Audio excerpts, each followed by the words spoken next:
Hi and welcome to WMD, that's Woody's Modelling Diary. We're back with Chalkdon, my 009 narrow gauge layout.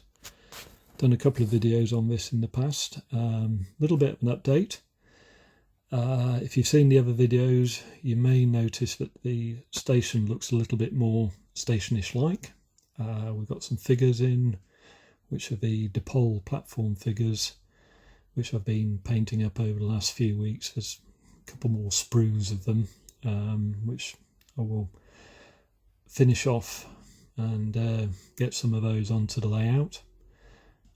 Just swinging round a little bit, just to give you a little bit of better view.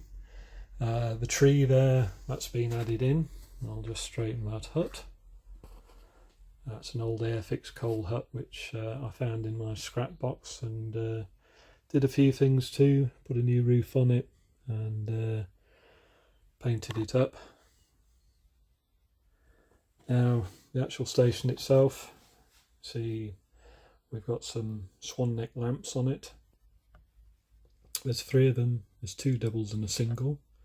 They come from a ratio kit, a little bit fiddly to put together, but I think they suit the style of the layout. There's also some benches with station nameplate on them. The benches come from a pack of Pico, you get 12, I've used 4, glued 2 back to back, and then put some square section plastic strip between them and mounted the station nameplates, and those are just produced on Word. Fairly simple, and that's good for me because I do simple. I think they look quite effective. So the station areas really come together now. Just moving across the layout a little bit, we come to the other sort of area which has just been finished or nearly finished, a little bit more scenic work to do, and that's the cattle grid. And that's just here, and the join to the layout splits in half and the join is just there, which means I don't have an obvious break in the road surface. There's an excuse for a break there. There's a little gate to the side, which is where farmers would take their cattle or sheep through, because obviously they wouldn't go across the actual cattle grid. That's its purpose, to stop them crossing. And also any sort of horse-drawn carriages or horse riders would use that as well. You might see in the background a blue wagon, and that is actually the end of a complete train, which, whilst rummaging in a box, pardon me, whilst rummaging in a box, I found this. I knew I had it, but it's just disappeared for quite a while. It's a Glyn Valley tramway loco, which was a white metal kit which I bought second hand. It's got a Graffaro 60 chassis, which is before it became Graham Farish, so you can see the age of that. I think I paid about 15 quid for it. It does run, which is nice. It's not DCC, and you'll probably be thinking, well, how do you run that on a DCC layout? I'll show you in a moment that. The actual 2 carriages in the guards van, they are part-side Dundas kits. I think it's just Dundas now. It's still produced. The roofs are just attached with some blue tack at the moment because I still haven't finished them, probably 20 years on from when I started building them. They need glazing and a few other little bits, but it does make quite a nice little train, that one. So we'll come back to the DCC issue in a moment. I'll just sort of give you a quick pan round the layout. Coming over the quarry area. This side of the layout is probably just about finished.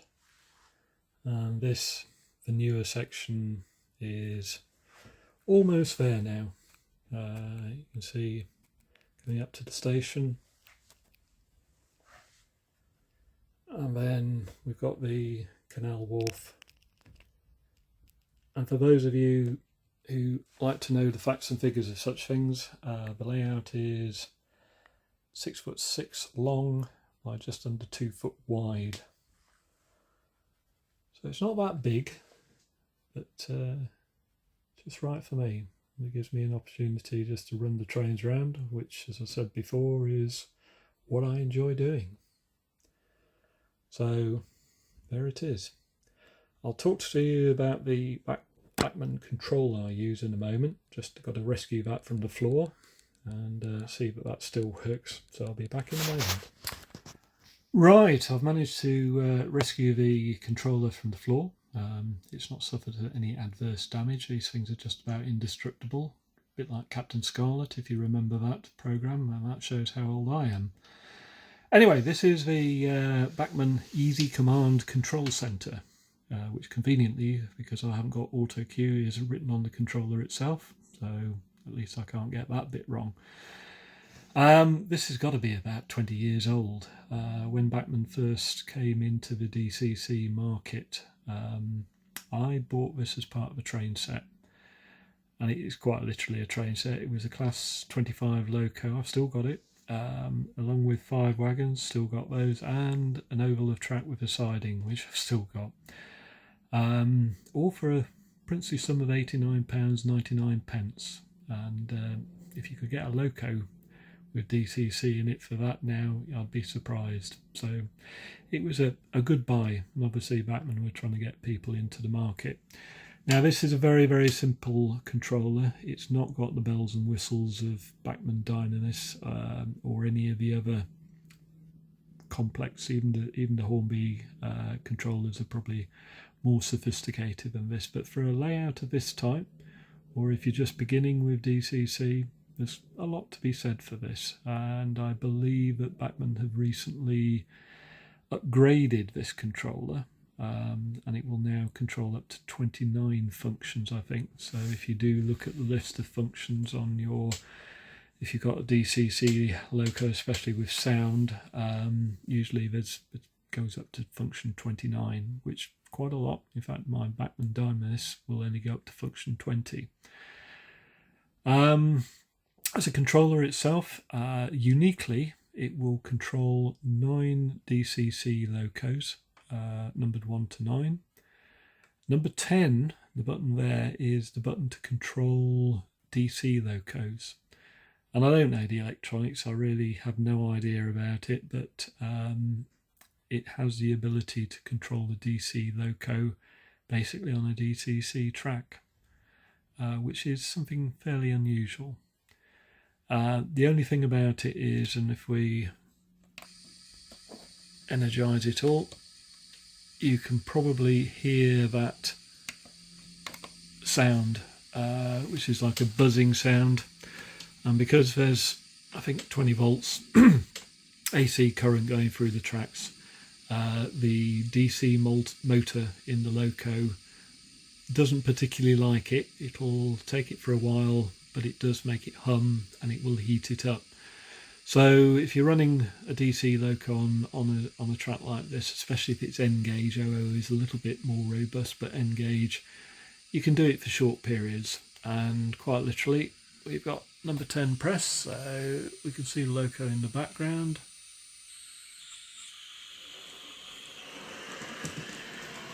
So it will come round.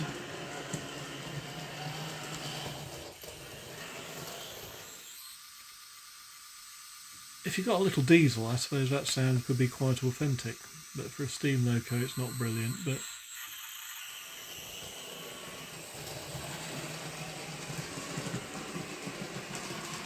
it'll come round there.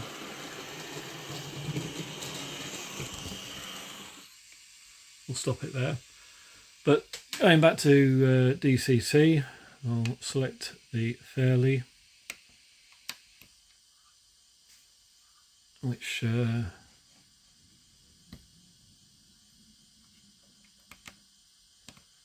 that's decided not to play up for some reason. One moment, please. I'll just got to re-rail the loco. Right, having actually got the loco re-railed, you can't say that any of this is scripted, and it shows this layout warts and all in my abilities, but that's what railway modelling is about. Not everything goes according to plan perfectly, so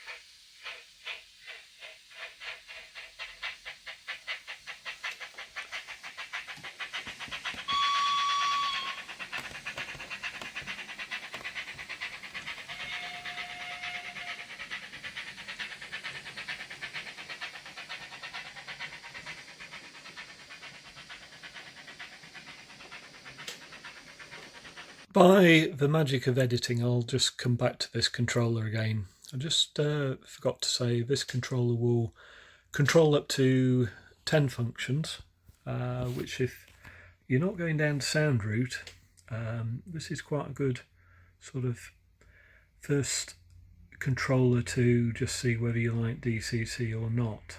You can pick them up second-hand. I've seen them sort of advertised somewhere in the region of £40 to £60 these days, which isn't bad for a small controller like this. The 10 numbers here, as I said, will deal with your actual locos, so 9 DCC locos, number 10 is your DC.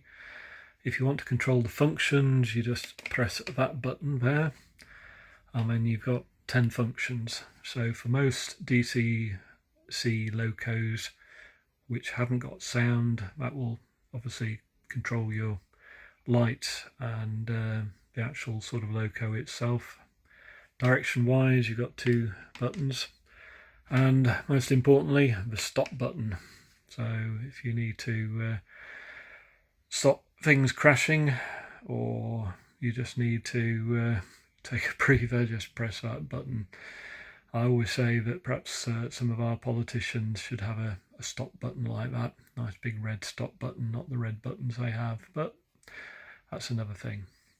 Anyway, by the magic of editing, I'll get back to what I was talking about before. Thanks. Anyway, without boring you completely to death, that's the little controller which does this layout. But as I say, I've still got to sort out the wiring. Please don't run your layouts like this. Wiring wise, I'm sure you can do a lot better. And I know there is a gentleman who will probably watch this and have a real go at me, because he's a bit of a genius with electronics. So I'm going to have to make my excuses and eventually sort it out properly and maybe do another video on that. But for the moment, we'll see a few trains run, and yeah, we'll come back another time with a little bit more progress. In the meantime, thank you for watching, take care of yourself, and thank you to those people who've subscribed. Never expected as many subscriptions as I've got. Nothing like the major channels, but it's very, very flattering to know that people actually have enjoyed what I've done to the point where they've subscribed. So thank you to them. But anyway, till we see you again, take care, and let's see some trains run.